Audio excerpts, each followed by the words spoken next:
Buenos días a todas y todos. Hoy 25 de julio de 2018 es Día Naranja, día que llevamos a cabo acciones encaminadas para prevenir y erradicar la violencia hacia las mujeres y niñas, lo cual es una iniciativa por parte de la Organización de las Naciones Unidas y que el Instituto Electoral de la Ciudad de México se ha sumado.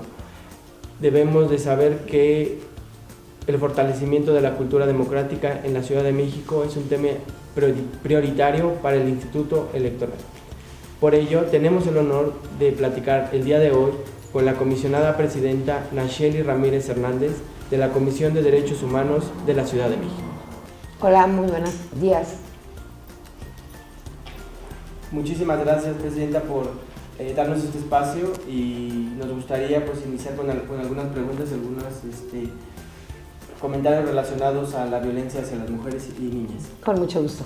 En la Ciudad de México, ¿cuáles son las instituciones que tienen mayor número de denuncias por violación a los derechos de las mujeres? La Procuraduría General de Justicia, la Secretaría de Seguridad Pública, la Secretaría de Gobierno, la Secretaría de Salud, el Tribunal Superior de Justicia y la Consejería Jurídica de Servicios Legales. Muchas gracias.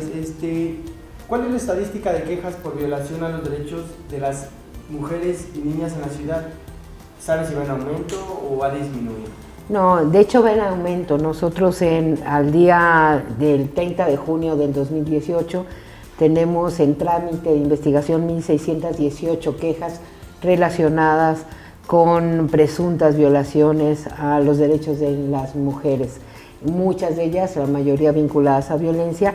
Va en incrementos, y yo simplemente les comento que el año pasado cerramos con 906 y hoy solamente en el primer semestre estamos con 1.618. Estamos casi duplicando el número de quejas, entonces el año pinta para estar aumento. Aquí tendríamos que analizar que, por un lado, este tipo de cifras no son cifras directas que te estén aplicando a que si está aumentando o no la violencia. Te está diciendo que hay una mayor, por un lado una lectura es que hay una mayor apertura a las mujeres que sufren violencia a venir a la comisión a poner sus quejas por malas intervenciones de las autoridades. Y la otra parte tendría que ver con un incremento también. Entonces tienes que combinar los dos escenarios para no tener un escenario simple de que esto no está reflejando un incremento exponencial. Lo que sí nos puede estar indicando es que hay un incremento, pero sumado a eso también hay un incremento de las mujeres en la posibilidad de venir a la comisión a poner una queja. Muchas gracias. Sobre los derechos de las adolescentes en materia de salud sexual y reproductiva, ¿qué acciones lleva a cabo la Comisión? Nosotros formamos parte del Grupo para la Prevención del Embarazo Adolescente, que es un grupo que se formó desde hace 3 años con organizaciones de la sociedad civil y la totalidad de instituciones de la ciudad que tienen que ver con este problema que es el embarazo adolescente. Nosotros participamos en este grupo y básicamente estamos participando muy decididamente en una comisión que tiene que ver con el seguimiento del delito. Es decir, para nosotros es muy importante el que tengamos elementos y herramientas en la ciudad, no nada más naturalmente de prevención, de atención a la salud y todo esto que generalmente se están operando, sino el hecho de que el 60% al menos de estas niñas embarazadas lo son de hombres mayores de 30 años. Entonces, eso es un delito, eso está establecido y generalmente no está reportado. Entonces, para nosotros la participación en este grupo fundamentalmente está en cómo se arma el entramado institucional y se empieza a visibilizar este fenómeno, porque generalmente tenemos una visión pseudo romántica del embarazo adolescente, de que es la niña y el adolescente con el adolescente de la misma edad que se enamora y entonces deciden tener hijos y hacer una familia, pero no es cierto.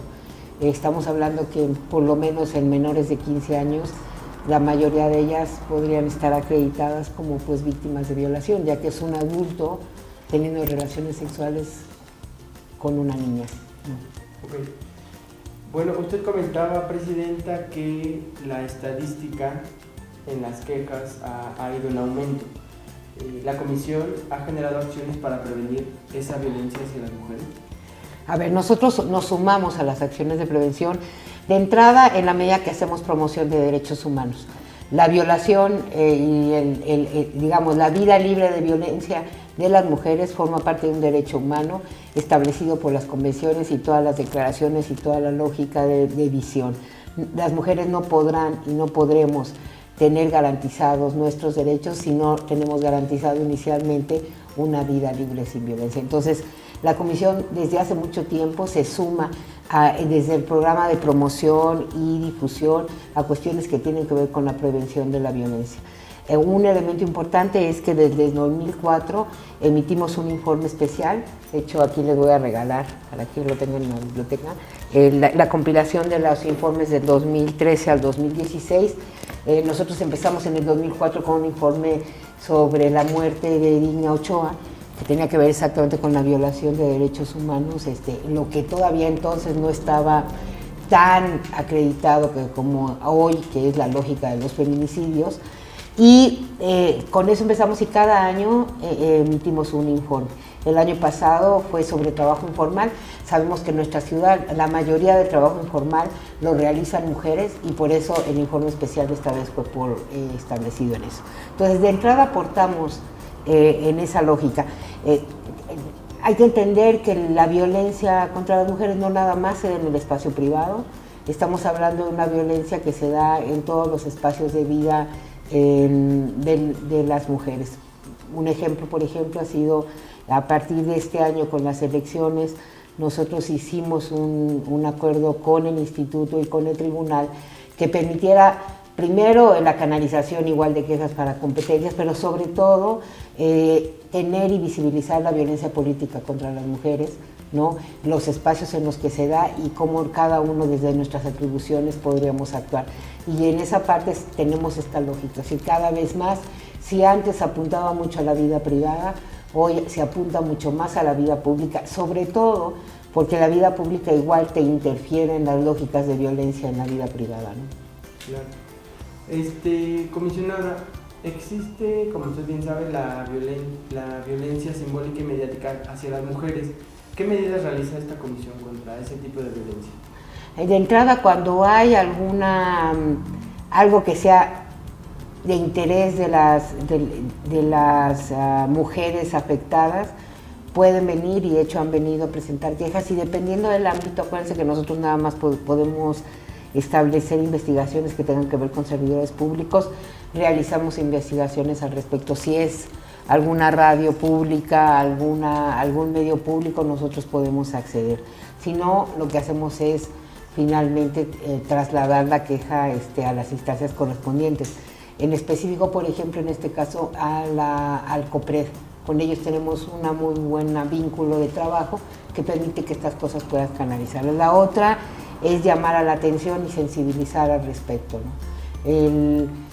Forma parte de la promoción de derechos humanos, forma parte de nuestros programas de difusión y de manera más o menos periódica nosotros ante situaciones digamos que surgen y que se dan a conocer a la opinión pública en términos de esto, estamos emitiendo boletines y comunicados. Okay. Comisionada, a su consideración, ¿cuáles son las medidas que deben de tomar las autoridades para erradicar la violencia en contra de las mujeres y niñas?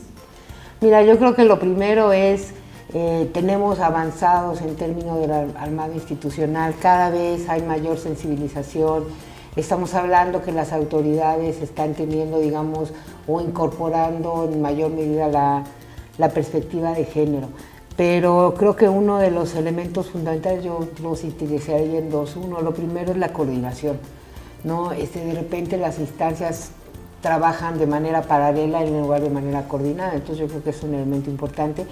Y lo otro es, pues, hacer realidad lo que tenemos en papel. Tenemos muchísima normatividad, tenemos una legislación en la ciudad avanzada, vamos a tener a partir del 17 de septiembre una constitución que verdaderamente protege de este tipo de fenómenos a las mujeres y lo que necesitaríamos hacer es, digamos, ser más diligentes y ser más operativos de lo que la ley nos está hablando, los protocolos nos están diciendo, etcétera, etcétera. Claro. ¿Considera usted que las políticas públicas para prevenir y erradicar la violencia hacia las mujeres y niñas ha dado algún resultado positivo? Bueno, ha dado una mayor sensibilización, naturalmente, como no hay, ha dado certeza jurídica, digamos, en términos del marco normativo a las mujeres, sobre todo aquí en la Ciudad de México, pero como lo mencioné anteriormente, el gran problema es cómo operativizamos eso y instrumentamos.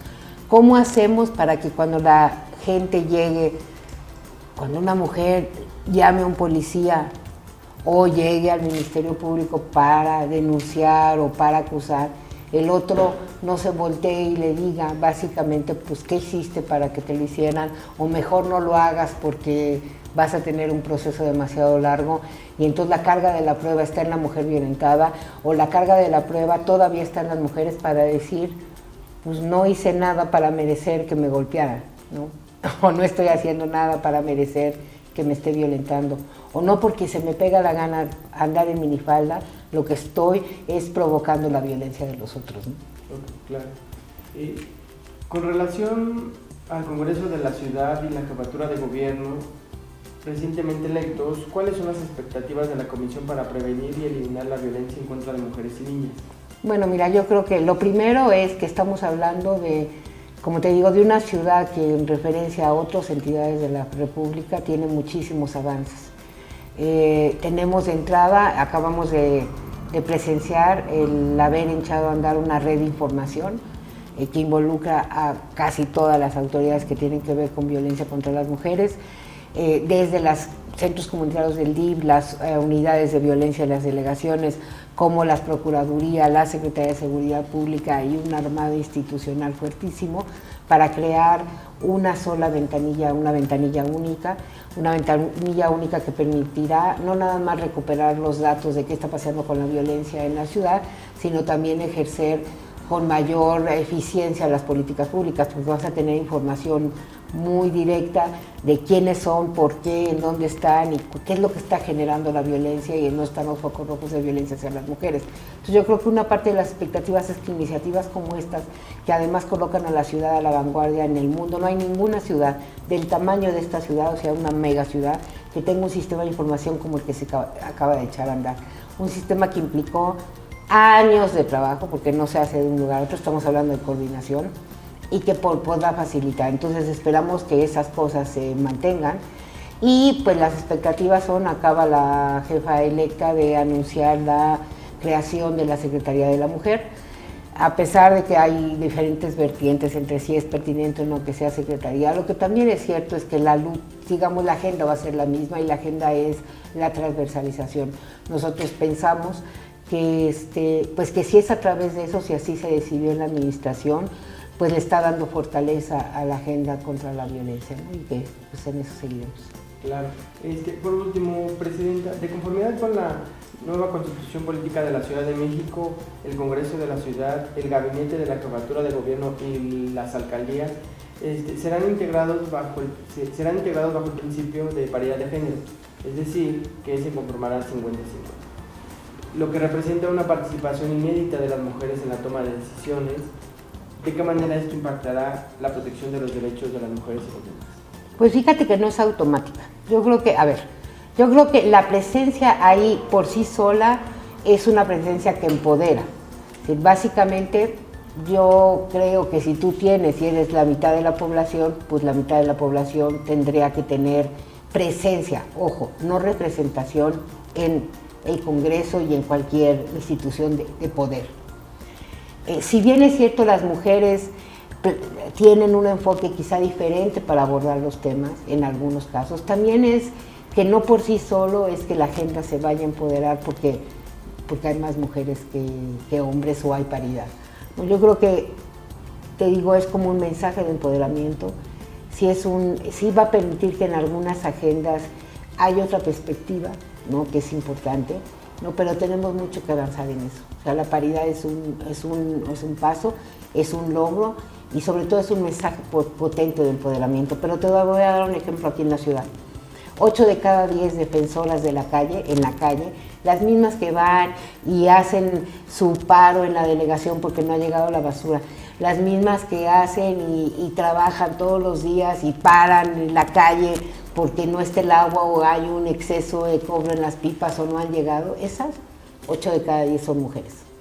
Tú estás hablando de un núcleo de mucho trabajo de las mujeres que no se ve reflejado en términos del ejercicio del poder, porque ya cuando subes y subes y subes, ya ni siquiera déjate que llegues al Congreso o al toma de poder. Cuando vas subiendo en términos de las presidencias de los comités, la presencia en los consejos ciudadanos, en las delegaciones, etcétera, lo que te vas a enfrentar es que eso no se ve reflejado en los hechos. Hay más presencia de hombres y en esa lógica, pues entonces todavía tenemos una brecha que, como te digo, va más allá de la paridad. Claro, y esa brecha se disminuirá con la coordinación entre instituciones de la sociedad civil, como usted bien comentó. Sí, y un mayor reconocimiento. Sí, todavía hoy, a pesar de lo que pensemos muchos de nosotros, existe un gran reto y es un reto cultural, ¿no? Es un reto cultural sobre la lógica de los derechos de las mujeres, sus derechos políticos y muchos otros, y entre otros, lo que te refleja, digamos, las estadísticas de violencia. Claro que hay mujeres que ejercen violencia hacia los otros. Claro que tenemos que preocuparnos que son las mujeres las que muchas veces violentan a los niños en el núcleo familiar, pero eso tiene un contexto, ¿no? Y lo que sí es un hecho es que las mujeres en su posibilidad y en su circunstancia hoy siguen siendo más vulnerables y víctimas de violencia que los varones. Claro. Pues, comisionada, muchísimas gracias. A nombre del Instituto Electoral de la Ciudad de México, agradecemos la participación en el Día Naranja, en esta campaña que estamos haciendo como una de las iniciativas que hace la Organización de las Naciones Unidas, y como siempre agradecerle a usted y a la comisión que preside por la participación en acciones encaminadas para prevenir y erradicar la violencia hacia las mujeres y las niñas. Gracias al Instituto seguiremos trabajando con ustedes en esto y en otras agendas, porque como lo hemos platicado, el ejercicio democrático no se acaba con el ejercicio electoral, ustedes lo tienen claro, nosotros lo tenemos claro, y los derechos políticos son eso, y en eso vamos de la mano, incluyendo en estas agendas en donde tenemos que sumar. Muchas gracias. De nada.